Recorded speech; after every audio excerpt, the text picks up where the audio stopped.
आनंद आनंद परमानंद सतगुरु मगनानंद जी साहेब सत्संग आश्रम, डेरा सतगुरु पीतानंद जी साहेब, धाम निगाना, जिला भिवानी, हरियाणा के सौजन्य से संतों का मार्ग। मन दो हैं, एक ब्रह्मंडी और दूसरा पिंडी। ब्रह्मंडी मन का स्थान त्रिकुटी और सहस्त्रदल कवल में है और इसी को ब्रह्म और परम ईश्वर और परम आत्मा और खुदा कहते हैं। पिंडी मन का स्थान नेत्रों के पीछे और हृदय में है। यही मन सूरत की मदद से कुल कारोबार दुनिया का कर रहा है। सूरत यानी रूह को इस कदर प्रीति साथ मन के हो गई है कि उसमें संग बिल्कुल रजू उसकी नीचे की तरफ यानी दर्जात सिफली में हो रही है और इसी से मन और इंद्रिय वगैरह की ताकत कारोबार की हासिल है। जो जीवात्मा यानी सुरत यानी रूह मुतवजह अपने स्थान असली की तरफ होवे तो असबाब दुनिया की तरफ से स्वच्छ तवज्जह घटती जावे और सुरत खलासी मुक्ति यानी मोक्ष की निकल आवे। जब सूरत ब्रह्मंडी मन के स्थानों के परे अपने स्थान असली यानी सतलोक में पहुंचेगी तब कुल बंधन कारण और सूक्ष्म और स्थूल और देह और इंद्रियां और मन के टूट जाएंगे और व्यवहार ऐसे पहुंचने वाले का सिर्फ कार्य मात्र यानी बतौर जरूरी रह जाएगा और वह भी बेख्तियार अपने यानी जब चाहे जब मुतल्लक तोड़ दे। खुलासा यह है कि जब तक सूरत यानी जीवात्मा इन केंद्रों को जो कि सात स्थूल सूक्ष्म और कारण देह यानी जिस्म और मन और इंद्रिय के पड़ गई है तोड़ या कम करके और इन मलिन स्थानों को जो पिंड और ब्रह्मांड के ताल्लुक में छोड़कर तरफ स्थान असली के रज्जु प्रवृत्ति न करेगी और ब्रह्मांडी मन के परे न पहुंचेगी, तब तक जड़ चेतन की गांठ न खुलेगी और कशिफ यानी जड़ पदार्थ यह है मन और इंद्रिय और देह यानी जिस्म और कुल संसारी व्यवहार और योग वगैरह और सूरत लतीफ और चैतन्य यानी मिलोनी माया की दूर ना आवे, तब तक उसका नाम मोक्ष नहीं हो सकता और न कभी आशा और तृष्णा का नाश होगा। हरचंद यद्यपि कि अभ्यास के बल से कुछ रास्ता तय करने से इनका और किसी दर कम हो जाएगा और वह कुछ दिनों तक असल में दब जाना और जाहिर में जाता रहना भी इनका मालूम पड़ेगा, पर बिल्कुल दूर होना जब तक कि सतलोक में सूरत न पहुंचेगी नहीं हो सकता है, क्योंकि जो सतलोक तक में न पहुंची तो जब ब्रह्मांडी मन और माया का असर होगा और जब भाव भोग और विलास भारी जकोला देंगे, एक खौफ है कि साधु स्थान पंडितों और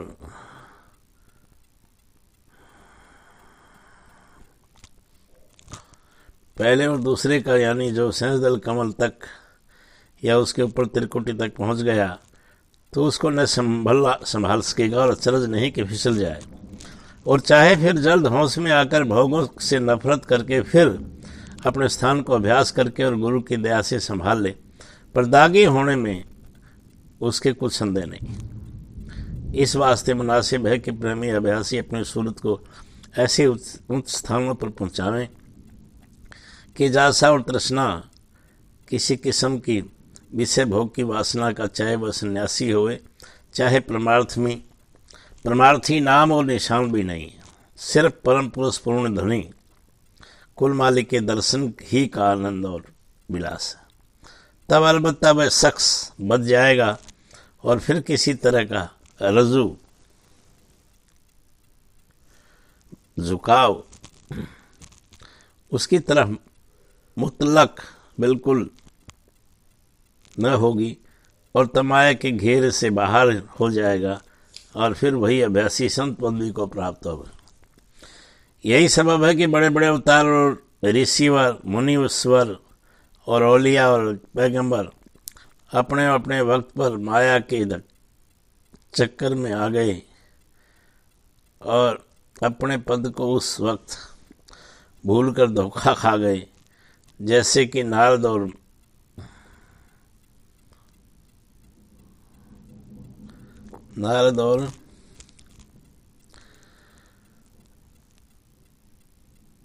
व्यास और श्रृंगी ऋषि और पराशर और ब्रह्मा, महादेव अवतार वगैरह, इन सब का हाल जुदा जुदा लिखा है कि जो कि वह थोड़ा या बहुत सबको मालूम है।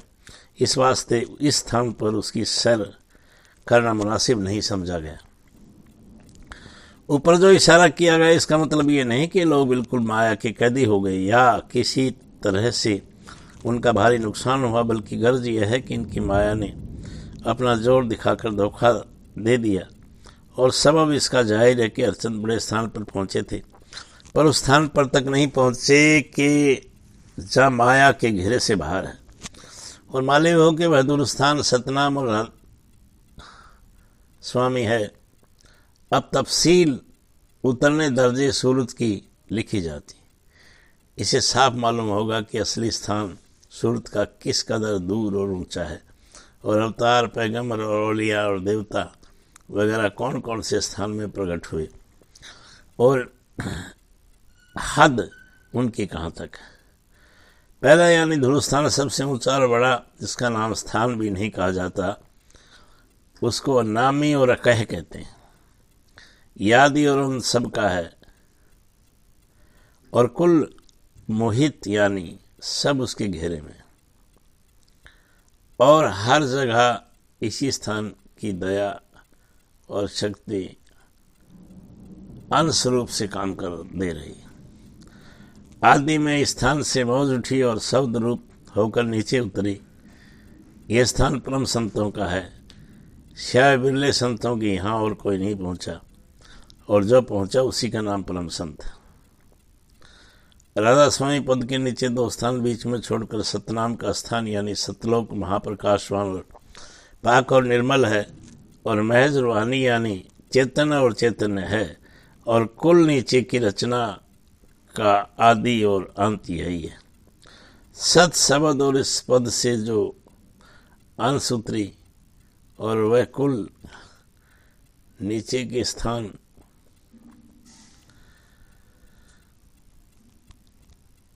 व्यापक हुई है। संत मता में सच्चा मालिक और कर्ता यानी पैदा करने वाला इसी को कहते हैं। आदि शब्द का जहूर स्थान से हुआ, इस वास्ते इसको महानाद और सार शब्द सत शब्द भी कहते हैं, और सतपुरुष और आदि पुरुष भी इसका नाम। यह जन्म अविनाशी और सदा एक रस है। संत इसी पुरुष को रूप यानी अवतार है।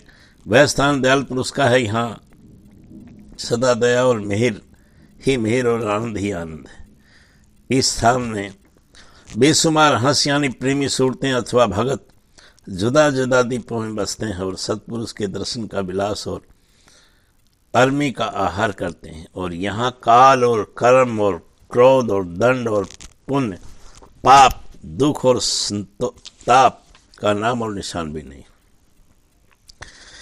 इस वास्ते इस पुरुष को दयाल और रहमान कहते हैं, और सच्चे और कामिल फकीरों में इस मुकाम को हुत कहा है। और इसी मुकाम पर सूरत कलामी पद अव्वल से उतरकर ठहरी और यहाँ से फिर नीचे उतरी। जो कोई इसका बांध कर और उनके चरणों में दृढ़ निश्चय करके सब स्थानों को तय करता हुआ इसी स्थान यानी सतलोक तक पहुंचा, वही उच्च पद में भी पहुंच सकता है। इस वास्ते खास उपासना संतों की सतपुरुष अनामी की है, और उनका इष्ट और मालिक सतपुरुष अनामी है। और इस स्थान में पहुंचने वाले का नाम संत और सतगुरु, और कोई संत और सतगुरु पदवी का अधिकारी नहीं। सत आनंद।